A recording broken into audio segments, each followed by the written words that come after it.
Olá, amigos. Que bom ver vocês.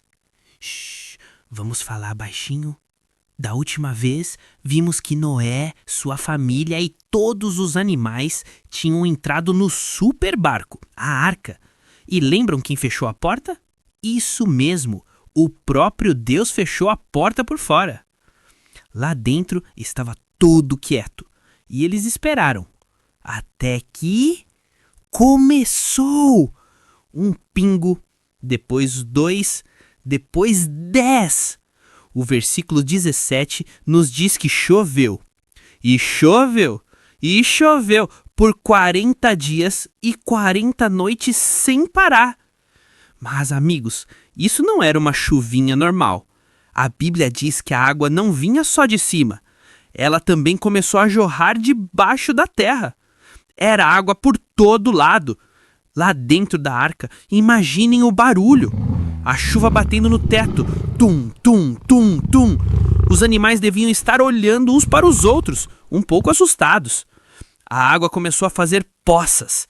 As poças viraram rios. E os rios viraram um lago gigante.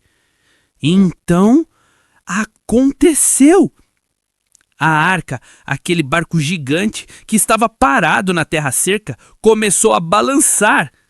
E o versículo 17 diz: "E cresceram as águas, e levantaram a arca, e ela se elevou sobre a terra." Eles estavam flutuando. Vocês percebem que incrível? Pensem comigo. A mesma água que estava lá fora, começando a lavar o mundo, era a mesma água que estava levantando o barco de Noé, levando ele para bem alto, para a segurança.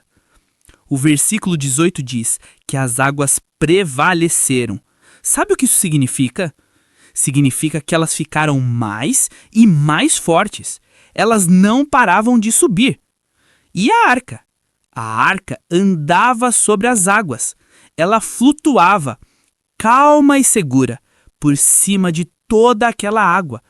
Mas, amigos, a água não parou. O versículo 19 é um dos versículos mais impressionantes de toda a Bíblia.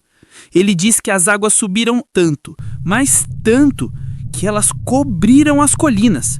Depois cobriram as montanhas pequenas. Depois cobriram as montanhas bem grandes.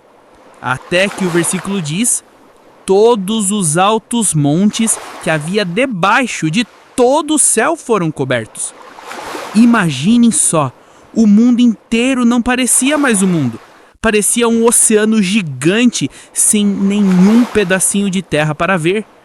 Era água, água e mais água em todo lugar.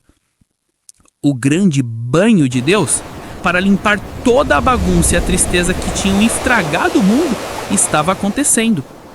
Mas Deus, que é tão cuidadoso, não fez só o suficiente. Ele fez o perfeito. Olhem só este segredo no versículo 20. Ele diz que a água subiu 7 metros ou 15 côvados acima do pico da montanha mais alta. Por que Deus fez isso? Por que colocar tanta água assim, 7 metros a mais? Era a zona de segurança de Deus. Pensem bem, o super barco de Noé era muito pesado e uma parte dele ficava debaixo da água. Se a água estivesse só um pouquinho acima das montanhas, o barco poderia, bum, bater no topo de uma pedra ou de um monte escondido. Mas Deus, que é um engenheiro perfeito, sabia exatamente do que eles precisavam.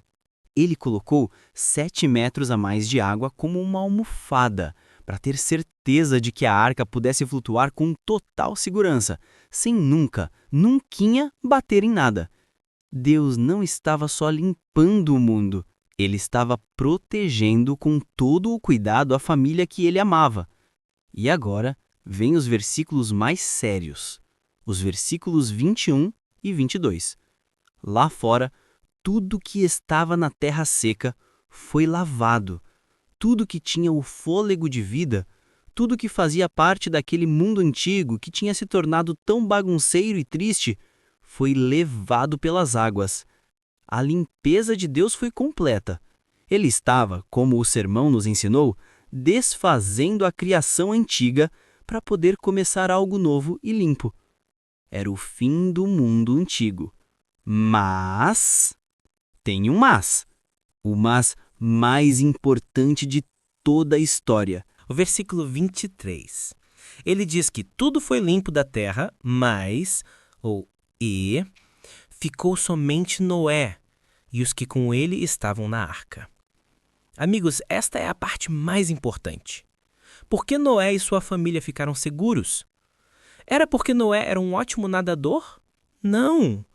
Era porque eles conseguiram construir um barquinho menor e escapar? Não. Era porque o leão lá dentro era muito forte e protegeu todo mundo? Não. A Bíblia diz que eles estavam seguros por uma razão. Uma só. Eles estavam na arca. Lá dentro da arca, não importava se você era o leão forte ou o ratinho fraco. Não importava se você era o caracol devagarinho ou a águia super rápida. Todos eles estavam igualmente seguros. A segurança deles não dependia de quem eles eram. Dependia de onde eles estavam. Eles estavam no lugar seguro que o próprio Deus tinha planejado. Eles confiaram em Deus. Eles obedeceram a Deus e eles entraram no lugar seguro. E por isso, quando o grande banho de Deus veio, eles não foram lavados com a bagunça. Eles foram levantados acima dela. E a história não acaba aí. O último versículo que lemos, o 24, nos diz uma coisa muito importante. Ele diz que as águas ficaram lá em cima, bem altas, flutuando sobre tudo por 150 dias. 40 dias de chuva, mais 150 dias. Isso são 5 meses, com o mundo todo coberto de água. O que Noé e sua família fizeram esse tempo todo? Eles esperaram? Eles confiaram? Eles flutuaram em paz, no meio de um oceano silencioso. Lá dentro, eles estavam comendo, cuidando dos animais, e o mais importante, eles estavam juntos e seguros, esperando o tempo de Deus. Eles sabiam que o mesmo Deus que os colocou lá dentro era o Deus que cuidaria deles até o fim. Uau, que história! Ela não fala sobre construir um barco, ela fala sobre flutuar em um barco. Ela nos ensina que Deus leva a bagunça do mundo, a tristeza, muito a sério. Ele precisa limpar. Mas ela também nos ensina que Deus sempre prepara um lugar seguro para seus amigos. E o mais legal, o sermão que ouvimos nos lembra que hoje o nosso lugar seguro, a nossa arca, é Jesus. Quando nós confiamos nele, quando estamos pertinho dele, é como estar dentro da arca. As tempestades e a bagunça do mundo podem fazer barulho lá fora, mas aqui dentro do nosso coração, com Jesus, nós estamos seguros. A lição de hoje é simples. A segurança não está em quem nós somos. A segurança está em onde nós estamos. E o lugar mais seguro do universo é dentro do cuidado de Deus. Até a próxima, amiguinhos. Tchau, tchau!